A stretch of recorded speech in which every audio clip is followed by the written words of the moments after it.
Hey, everybody. Welcome to the event. I'm Mitch Hansen, the Vice President of Marketing at OpenWeb, and I'll be facilitating the event this afternoon.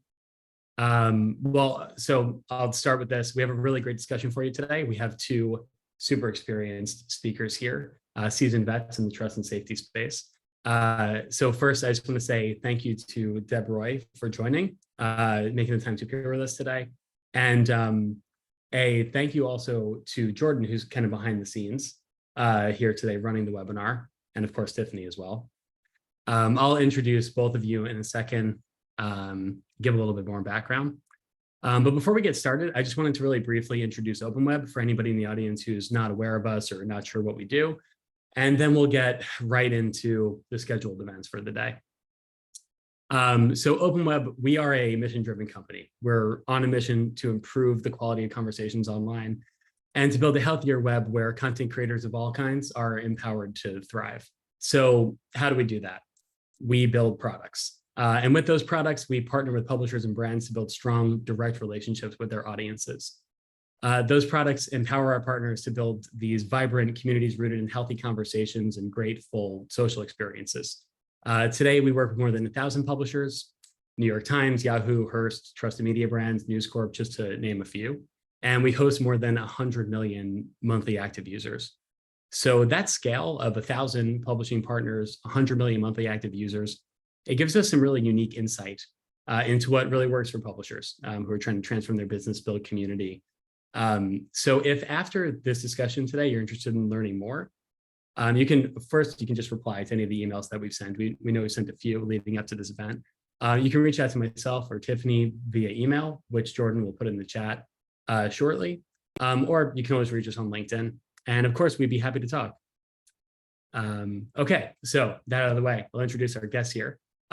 First, I'll introduce Deb Roy. So Deb Roy is a professor of media arts and sciences at MIT, where he's the director of the MIT Center for Constructive Communication. He is the author of over 175 academic papers, including a study on the spread of false news that was on the cover of Science magazine in 2018. He's also the CEO and co-founder of Cortico, a nonprofit social technology company that develops and operates the Local Voices Network. Their mission is to surface the underheard voices and bridge divides. In his past roles, Deb was visiting professor at Harvard Law School, served as the executive director of MIT Media Lab, and was the CEO and co-founder of Bluefin Labs. They're a media technology company that was acquired by Twitter. Fun fact, still to this date, Twitter's largest acquisition. And after the acquisition, Deb was at Twitter as their chief media scientist for about 4 years. So Deb, welcome to the discussion today. Thank you. It's great to be here. Thanks for having me. Of course. And also on the screen joining us today, we have Tiffany. Tiffany Xingyu Wang is the Chief Marketing Officer of OpenWeb. She's an award-winning social entrepreneur and marketer. She champions trust, safety, and ethics in Web3 development. She co-founded and serves as the president of the Oasis Consortium. They're a think tank that helps advance digital sustainability through ethical standards and technologies. They actually launched the first ever user safety standards for the metaverse. Tiffany also sits on the World Economic Forum's Digital Safety Coalition. And before joining OpenWeb, she was the Chief Strategy and Marketing Officer for Spectrum Labs. So Tiffany, welcome in. Thank you. Okay. Let's have the conversation. All right, great. So today we're going to cover on quite a few things. We'll talk about why trust in social media is broken. We'll talk about changing media use patterns and what they mean for publishers, brands, and creators. We'll look at the relationship between misinformation, safety, and moderation. Obviously, that's a topic that's been in the news a lot lately, thanks to all the changes at Twitter. We'll talk about the role of machine learning and AI in building trust and how community, health, and trust relate. And of course, at the end, we're going to open up the floor to questions from the audience, time permitting. So let's get started. So on our first topic, we're going to talk about why is trust in social media broken. So today, most conversations happen online, and most every community has an online presence, if it isn't just a purely online community. And when we think of these online communities and conversations, we mostly are thinking about the social platforms, the ones that have grown and dominated over the last 15 or so years, like Facebook, Reddit, TikTok, Twitter. But today, trust in social platforms is at an all-time low. We did a study with YouGov over the summer. We found 54% of Americans called social media a net negative for society, a far cry from where they were maybe 10 years ago. So I want to start with Deb for this one. What, in your opinion, accounts for these declines in trust? And specifically speaking about the social platforms, what are some of the patterns or events that, in your opinion, have led to this erosion of trust that we see today?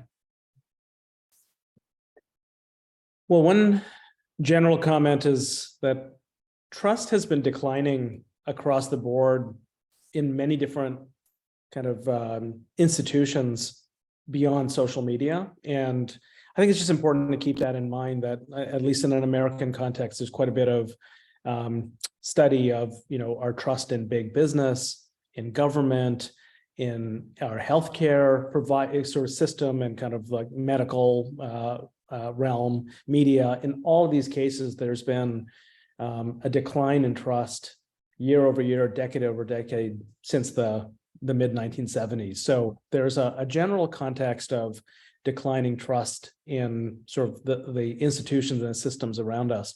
And so I think it's just important to keep that in mind, right? So social media in many ways is obviously, embedded in this larger context. I think specifically with social media platforms, some of the properties of the platform, that anyone who spends time on them, and by social media, there's of course a wide range and it keeps shifting. But, if you start with Facebook and Instagram and Twitter and TikTok and YouTube and sort of these platforms, I'll just name a couple of properties which I think hurt the sense of trust of what you're seeing and experiencing, and maybe the platforms themselves. We know that false news travels faster and further than true news. And I think that this has now been studied. My own lab has participated in such studies, but I think a lot of people just sense that this is not necessarily a place you go for kind of accurate, reliable information, even if that's not what we're reflecting on. That's sort of just a kind of understood, and there's been enough lessons learned that has become part of our sort of understanding the space. The second is that there tends to be this property of loud, polarizing voices getting the most sort of attention. And, in real life, if you're in a space where you've got loud, polarizing voices, you tend to sense that they've got an agenda, they're kind of activists, they're in there with some reason, and the sense that you're in a space with authenticity and people just, sharing their real selves declines when you're in a space like that. And I think social media has that property as well.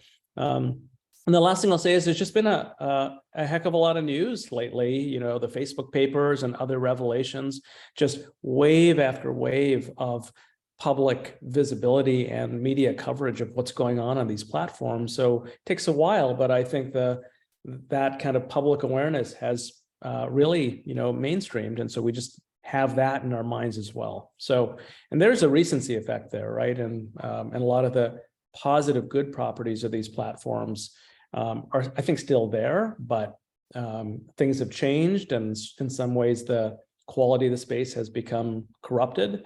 And there's just been a lot of reflection on that, right? All of that, I think, we have in our minds at some level as we get on the app and sort of cruise around. So those are all, I think, some of the factors for why trust is on the decline. And Tiffany, yeah, go ahead. Yeah, I think I just want to add to the 3 points Deb already covered. In terms of the evolution of trust, Deb is right. There is a general trend of decline.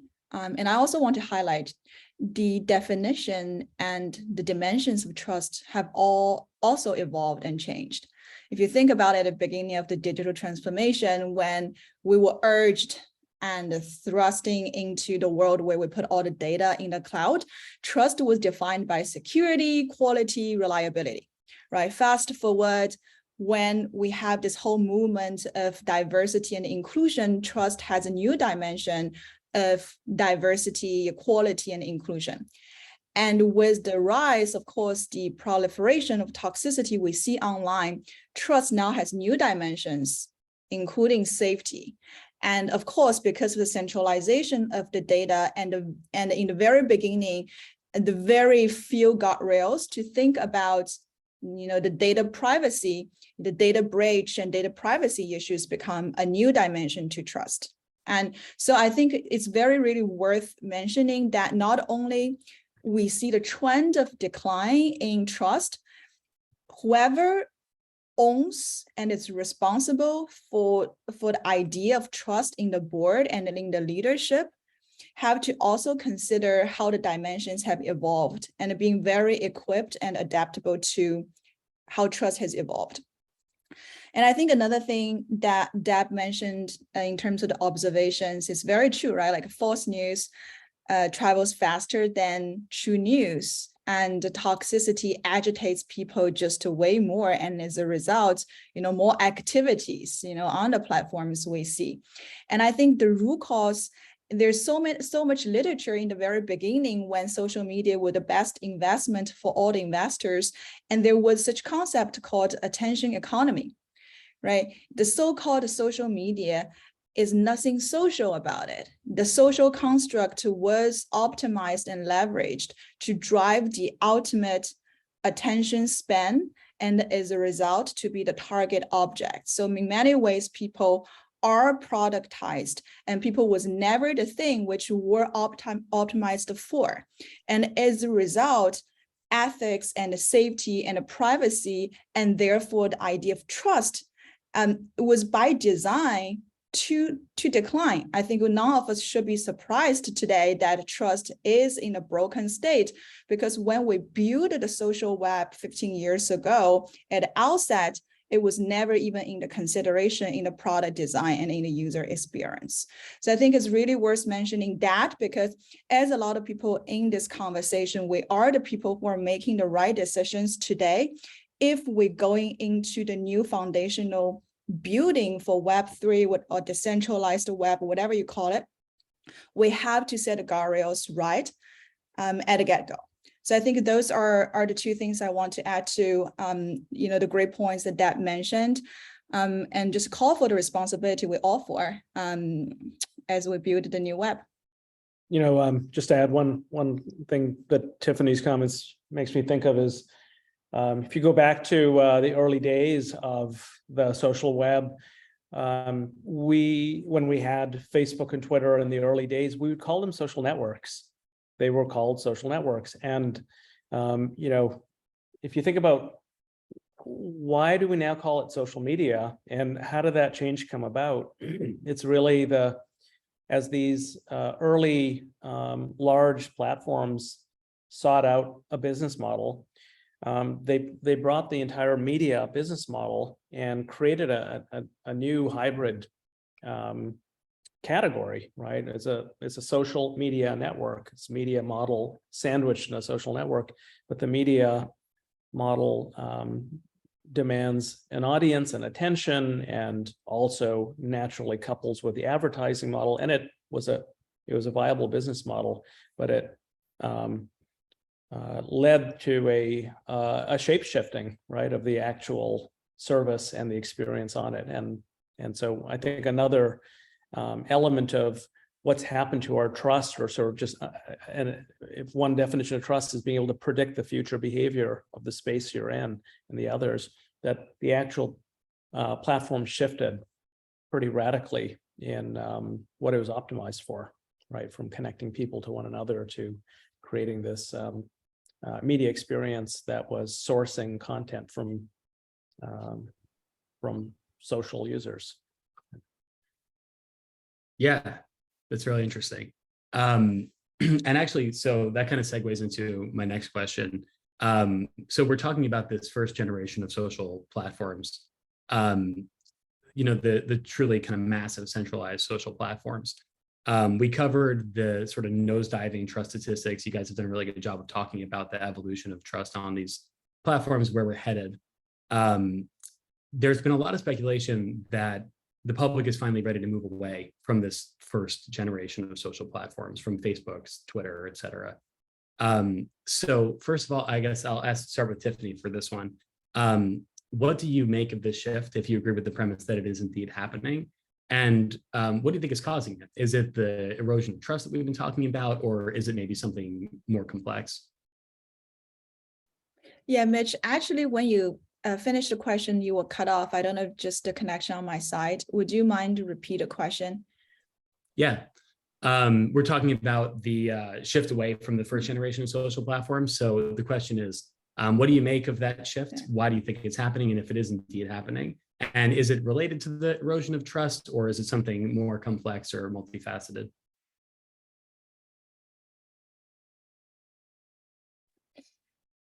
Sorry, was that just me or everyone got a question cut off? No, I heard it. I heard Mitch clearly both times. Okay, so it's probably my connection. Great, thank you, Slavik. Yeah, if Mitch, you can, what do you make of this? You agree with?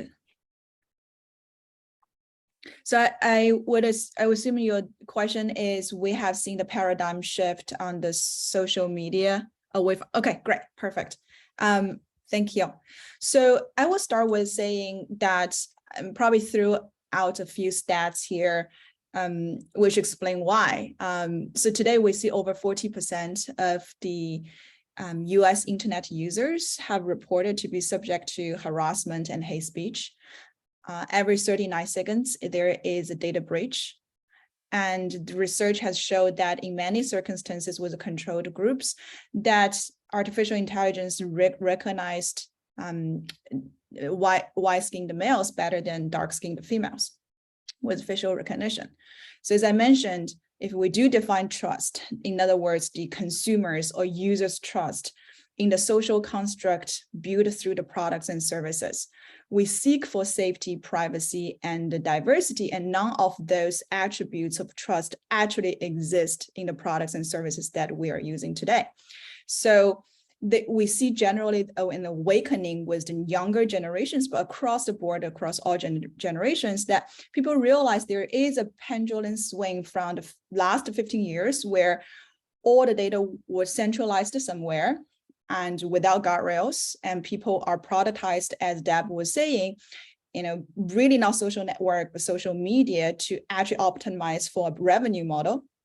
People say, isn't there a better way to do this, that we people and users can be actually at the center of the products and services and actually have the trust back in the products and service and the platforms we choose.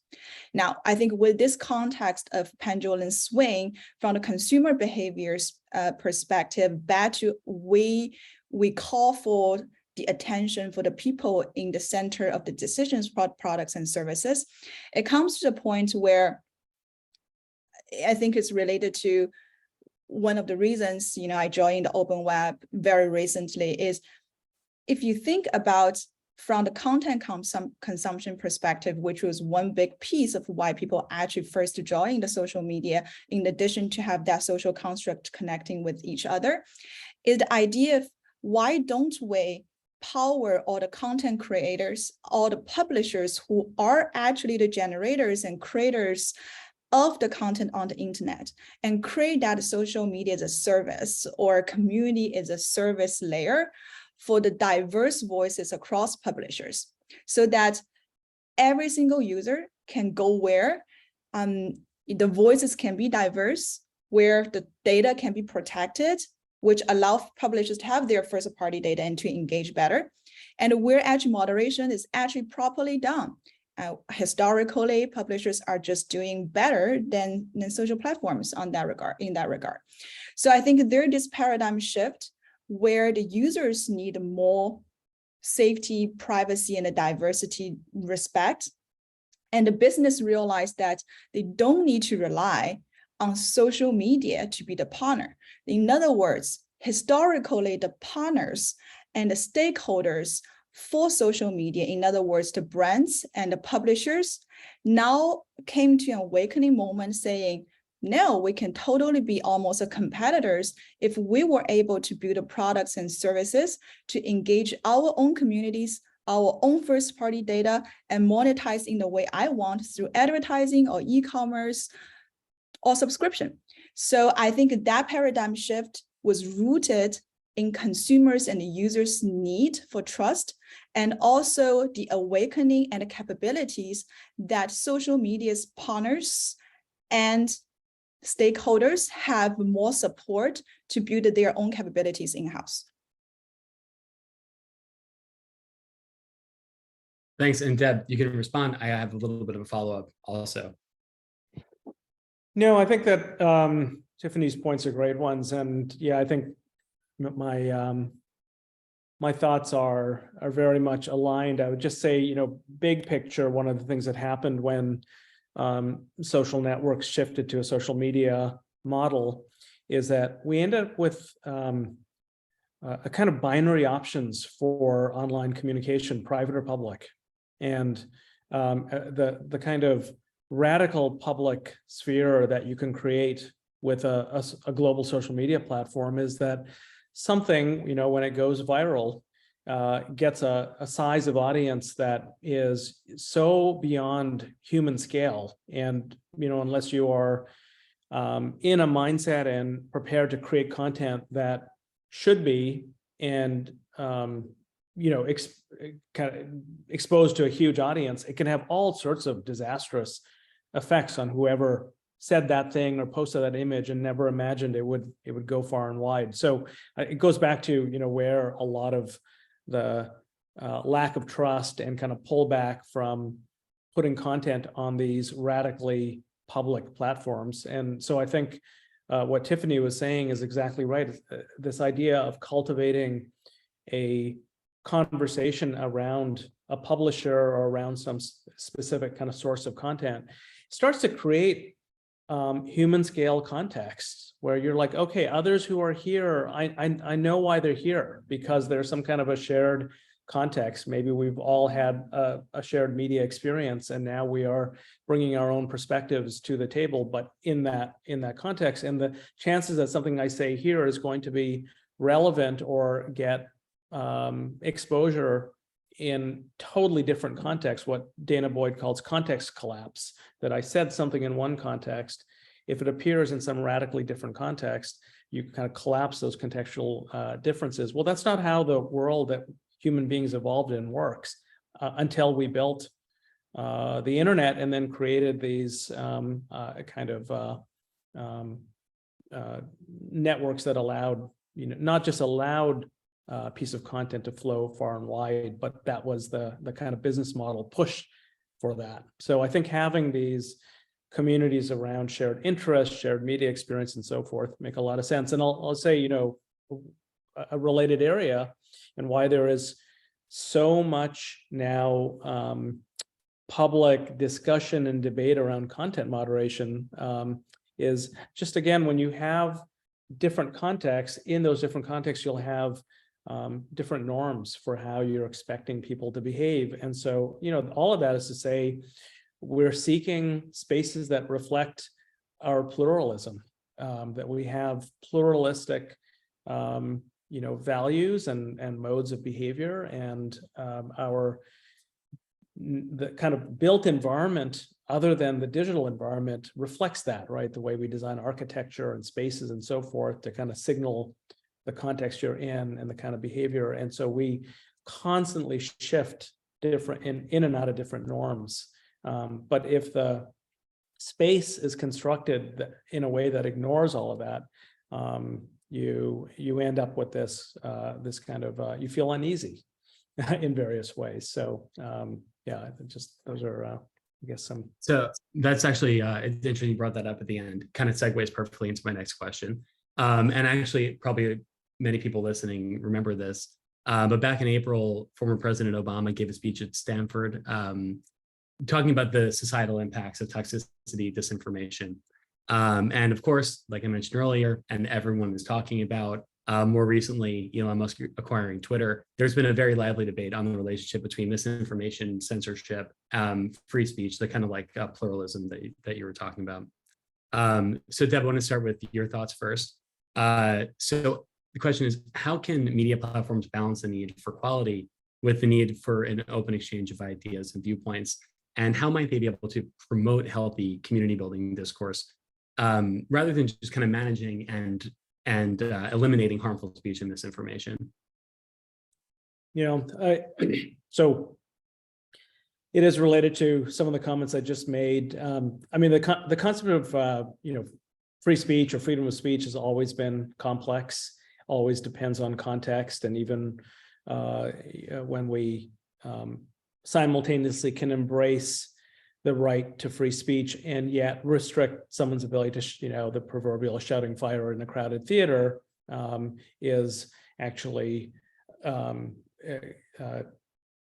tension with allowing someone to say whatever they want. So we can't literally say whatever we want, wherever we want. There's kind of contextual, variables that or parameters that we have to take into account. So what's the modern equivalent of shouting fire in a crowded theater, right? If you're online and have real-time, reach to a large audience and so forth. So I think as the technological environment keeps shifting, the possible context in which we grapple with free speech will keep shifting. In terms of, more specifically in social media and kind of online spaces, I do think this idea of pluralism and the need for the ability to decentralize the setting of norms, just like we do in culture. There's no centralized authority that says what is considered harmful speech and where do you kind of overstep those boundaries. It really depends on the context, and that there isn't some notion of the public sphere and therefore one public discourse or kind of conversation. The reality is we are in a world where we have many different publics plural. Sometimes they're nested, sometimes they overlap, and whenever there is some interaction between different publics, there's got to be negotiations at the boundaries between changes in norms. And where those negotiations fall apart or there's misunderstanding, you have miscommunication, which can lead to all sorts of problems if there's a lot at stake. So it's a very complex and nuanced world that we know and to some degree know how to navigate. And I think the first generation of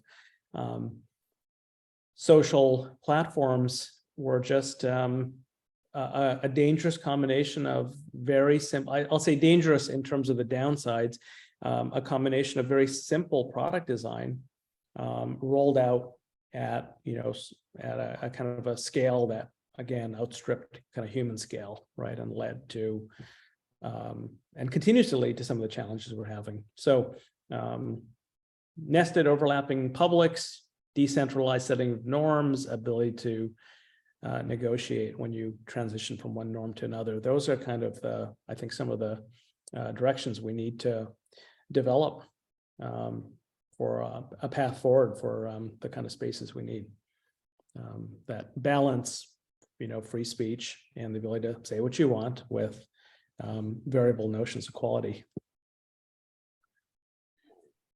Yeah, and Deb, what you said reminds me of an article I think I read 2 years ago on ACM, the Association for Computing Machinery. It basically talked about the 4 internets. So most people think we have one internet. It talked about 4 internets. With the Silicon Valley's version, DC's version, Brussels, European Union's version, and Chinese version. They disregard the Russian's version, but they didn't mention that. And under that, as you said, they are actually different constructs and publics, right? So I think, the 2 principles we often talk about in our sphere of digital trust and safety and moderation is one size doesn't fit all. And because different societies have different norms and beliefs, and then you can't actually have one size that fits all. And the other thing that Deb mentioned is also we often talk about freedom of speech is different from freedom of reach, right? Everybody had the freedom of speech, but that doesn't mean the most toxic and loudest voice should get most attention. And because as a result of that, that community and that public will suffer from the derailing from the original identity you want if you don't control that. Now that's like a top-down ideologies, and from bottom up, there are ways to build it.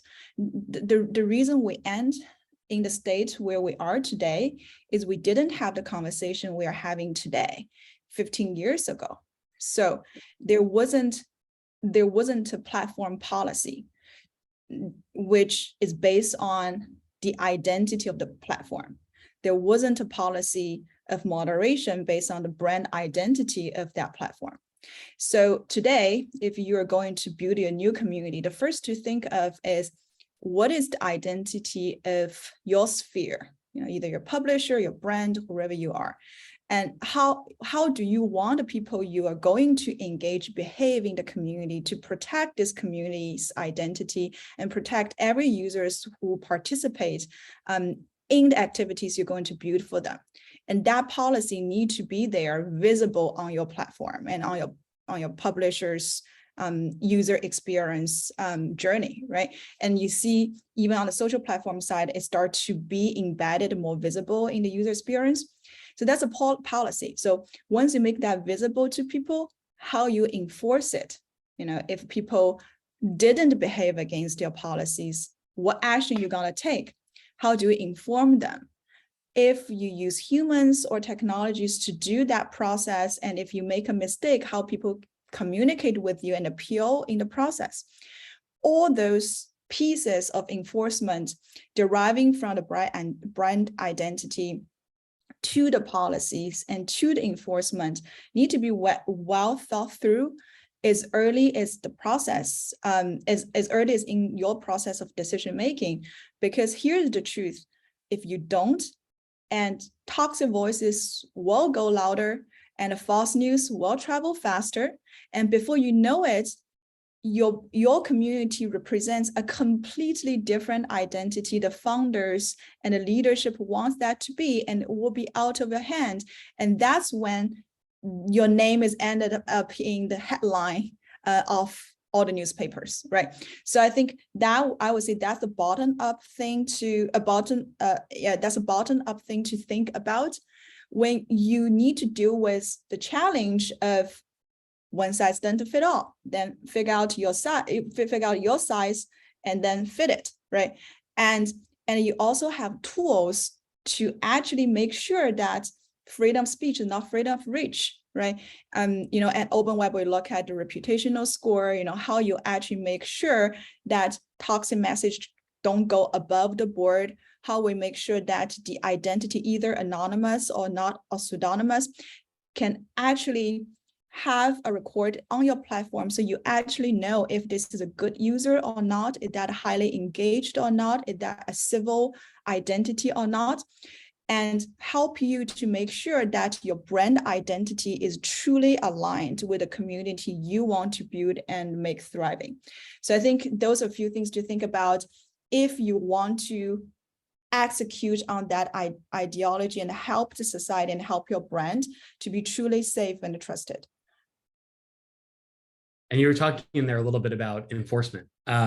So that's a pretty good transition to this next question as well. So because, it is very common in these conversations for commenters to sort of pin the way forward in our future to rebuilding trust on technology. So, natural language processing, machine learning, AI, et cetera. Deb, of course, you have a very long history working in this field, machine learning and AI in the context of communication. And as we mentioned, Cortico, one of your current projects, is a nonprofit building machine learning products to elevate and understand marginal voices. Tiffany, you hold 2 USPTO patents in machine learning. And before you were at OpenWeb, you led strategy and marketing at an AI moderation company. Deb, one of the findings in your 2018 paper on the spread of disinformation, which we've actually mentioned a few times throughout this conversation, I think, was that bots spread false and true information at the same rate. So I'm kind of curious what you would have to say about this. What, in your opinion, is kind of the ideal role and potential limits of machine learning and AI in creating healthier online communities? Because obviously progress has been made since 2018 when that study was done. But are things much better now? And where do you think it's going in the next couple of years? Sure. One thing, Mitch, about that study, we were actually trying to pinpoint whether it was humans or whether it was a bot effect. So what we did was actually try to filter out the bots and found that the basic findings that when you compared contested news stories that were fact checked by several different kind of organizations that do that, that the stories that were false tended to spread, on average 6 times faster. So it wasn't even close, right? And also reached a far larger audience eventually than the true news.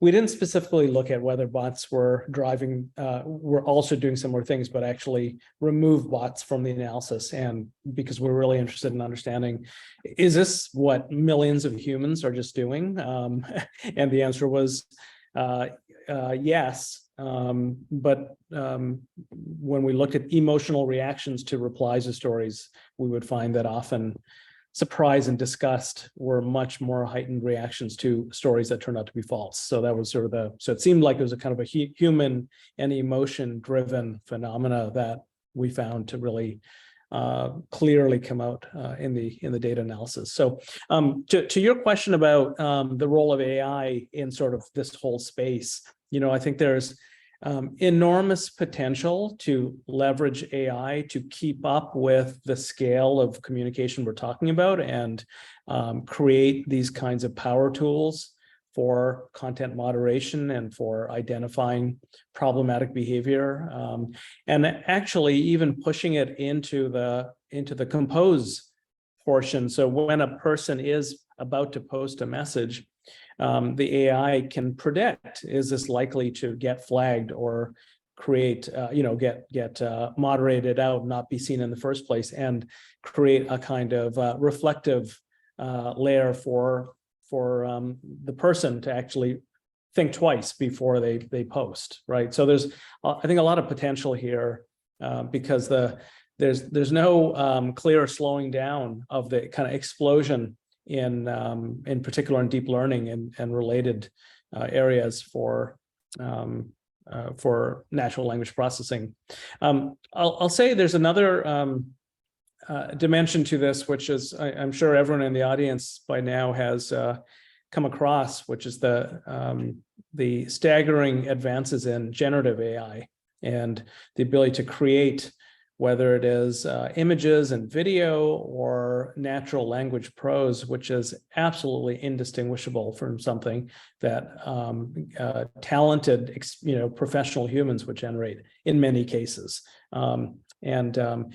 So that is, of course, enormously powerful. One can imagine the future of Netflix, where you just type in the movie you want to see and it's just rendered for you to your liking, and all sorts of other generative possibilities that, the creation of reports where you just dictate the main concepts and in your voice it's generated. I also, just kind of looping back to our questions around trust and what is this going to do to the spaces we're in, with these kinds of advances, and just wait for GPT-4, which will be released next year, and various other advances. How will we actually know in the future whether we're dealing with a real human? How do I know this is really Tiffany, or was she actually just too busy to do this conversation with me, so she sent her generative AI clone who's saying Tiffany-like things? These sorts of questions are going to arise actually sooner than I think any of us realize, like including people who are building the models, who are surprised by the actual results of the things they're building. So this is going to create some incredible disruption. Of course, a huge swath of jobs are going to be replaced by automated systems. Again, sooner than every year, I'm just keep revising my time horizons now, and I realize it's closer and closer. But from a mediated environment, if I don't even know whether that's a human who generated that piece of content, and as everyone understands that's the case, our trust in what we're reading and seeing is going to deteriorate. And so does that mean we're going to be back to like just requiring face-to-face to know that's really Tiffany that is saying those words? Will there be, and this I think goes to Tiffany, some of the points you just made, those companies and products and services that make it clear what their stance towards the incorporation of AI is, and where it's incorporated and how those align with their values, I think will be critical to establishing trust in services that use these amazing services. Last thing I'll say is just a kind of a question for anyone who's thinking about bringing AI into their offerings. Let's say, if you're building a product, you're offering a service, and you've got AI in the loop. Is the AI on autopilot? Is it something where there are humans that are giving it some input and then letting it do its thing? Or is there a human-led process where the AI is creating these sort of power tools, but ultimate decisions and judgment are being made by humans? All three are viable options. And in different contexts, I would argue there's a preference for one of the three. A purely kind of simple-minded profit maximization strategy may often lead to AI as autopilot, but from a long-term play and trust and kind of and so forth, it may often be the wrong approach. But just sort of thinking about what are the jobs to be done in wherever you're thinking about AI, and then be deliberate about those choices. And my own work, we sort of sit at the intersection of sort of technology and democracy. And often when you're thinking about democracy and democratic processes, automating the human out of the loop comes directly at odds with the whole concept of democracy, right? Where it's people's voices, not machines. And so clearly there are some limiting cases where the AI, you should not certainly go on AI autopilot. You should not even have the AI make the decisions because it goes against what you're trying to do. But I don't think it's just in certain purified realms of, say, democracy, but I think there's many other realms where trust and communication, human connection are at the essence of what you're trying to be in service of, where you have to be very mindful of the relative role of AI versus we the people. Yeah, and I know we're coming closer to the end of session, so I will make my points very quick, but I feel very strongly about what Deb just said. First of all, Deb, you're right. I always want a digital twin. So that, can share the task of speaking engagements and don't need to put on the makeup, and she can just go for it. And to your point about human in the loop, it's so true what you were saying. And the data that I've seen in the past was depends on the technology. Historically, in the very beginning of the technologies, most of the companies provide keywords-based solutions. So if you see the F word, you determine that is profanity. And that accuracy is about 50%. It's no better than flipping a coin, simply because if you say this is F awesome, this is pretty positive sentiment. So the technology has evolved into contextual artificial intelligence, where you use the context to determine if that particular sentence is positive or not. If especially that sentence is in confirmation of white supremacy or human trafficking, it is highly toxic, right? So there is this movement into the better technology, and you see generally the accuracy goes above 70%. And then with a lot of data training, that means you feed the machine with the data of your platform so that the machine understands what is the right language for your platform and how you use a lexicon of toxic use cases to really help you understand the true toxic cases based on your definition to increase the accuracy, and it can go above 90%. So you need a data training in it. By the end of the day, you need humans in the loop because they are gray areas and they are the cultural nuance. You want to keep humans in the loop. To that point, that's a sustainable way to do it. And last thing I want to say is AI is only as good as data goes. For two things, you have to feed the AI with the right data. It's also the second thing that the whole potential and the Wild West that Deb mentioned, the generative AI, is if AI only get data which are biased, AI will be biased. If AI only recognize the dominant voices as of today and missing the underrepresented images and the voices, and it will always continue the world we're living today. So that's why I'm very passionate about what OpenWeb is doing with all the publishers. The more voices, the more diversity we feed into that digital society, the more chance we as a society stand to actually make the AI make more unbiased and diverse decisions and inclusive decisions as we want that to be. So I think I feel very strongly about that. And I just want to add to what Deb just to say. That's great.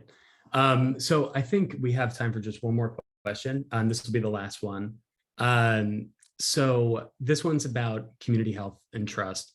So when it comes to state of online community, there's room and a need, obviously, for improvement. We've been talking about that this whole time. So I want to talk about rebuilding trust and the role that like really healthy, vibrant communities have to play in building that trust. So I mentioned the research that we did this summer at OpenWeb. Another finding from that study was that 34% of Americans, only 34%, described online conversation as healthy. We also did an internal survey of users that were using the OpenWeb platform. And of more than 800,000 users surveyed, 72% called conversation healthy or neutral. Of course, what we've seen, and I think most can agree, better, higher quality conversations leads to a longer lasting, more loyal community. So Tiffany, you recently authored a thought leadership piece of the World Economic Forum on what you termed the community economy. So can you just talk a little bit about that, share your vision there? And in your opinion, how is it that healthier communities impact trust between readers and publishers, brands, et cetera?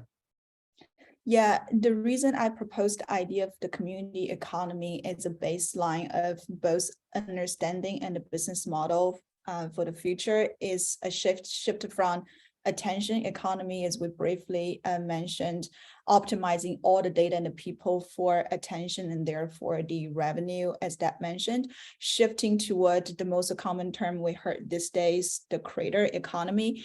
But I think if you're a business, you need to think about how you leverage a creator economy to actually build your businesses. So that's why I proposed the idea of a community economy. There are really 3 layers to build that idea of trust for publishers, and as a result for the advertisers who partner with publishers, and for all the users who are engaged in that triangle relationship in a more equal footing. So the base layer is the safety net. It's like a Maslow pyramid. You have to give the safety net to people in your common area, in your own community you build. You have to give the safety guardrails that we have learned the lesson from the social media platforms and social media era. So build that safety layer with the moderation tooling, humans in the loop with right technologies. On top of that, once you get that covered, think about how you build a first-party data with privacy preservation at the core of your decisions.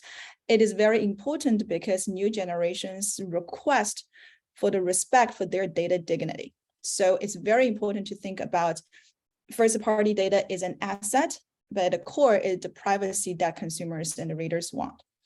And once you get these 2 pieces covered, that's the summit of the monetization. And advertising is the existing way of doing things. There is an ecosystem of doing that. Of course, people should continue and want to continue there.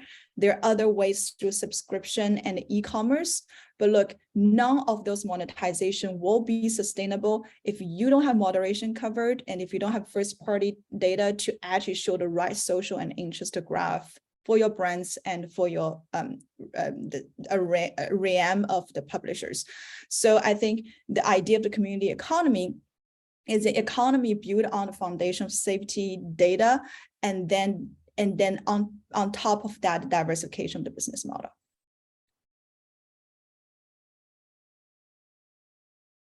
And Deb, if you had anything to add, I saw you going to unmute there. No, I not much. I'll just say it's a big topic, and I know we're almost out of time, but just to think about healthy for what, I think it's just a really it's a great analogy to think about the health of your communication environment to like the air we breathe. And there's, I think, clarity about one kind of clarity we are gaining around what the toxins in our communication environment are and how to reduce and drain those toxins and kind of keep the toxicity low. And then, depending on the kind of space you're constructing, the kind of community you're building, is the goal entertainment? Is it movement building? Is it learning? Is it building empathy across different enclaves? Depending on the purpose of the space, what we mean by healthy will then shift. And that's, I think, starting to go up Maslow's hierarchy in terms of thinking about the higher order purposes of creating that healthy environment. But to Tiffany's point, if you don't have the base of the pyramid solid, there's not much point in putting a lot of effort into defining the top. Right. Cool. Okay. All right. Well, thanks a lot. I think that's where we'll have to end it. We have a couple of questions in the Q&A that we'll just get back to everyone who has questions directly after. But thanks again, Tiffany and Deb, for taking the time to do this today. Really appreciate it. It's a great conversation. My pleasure.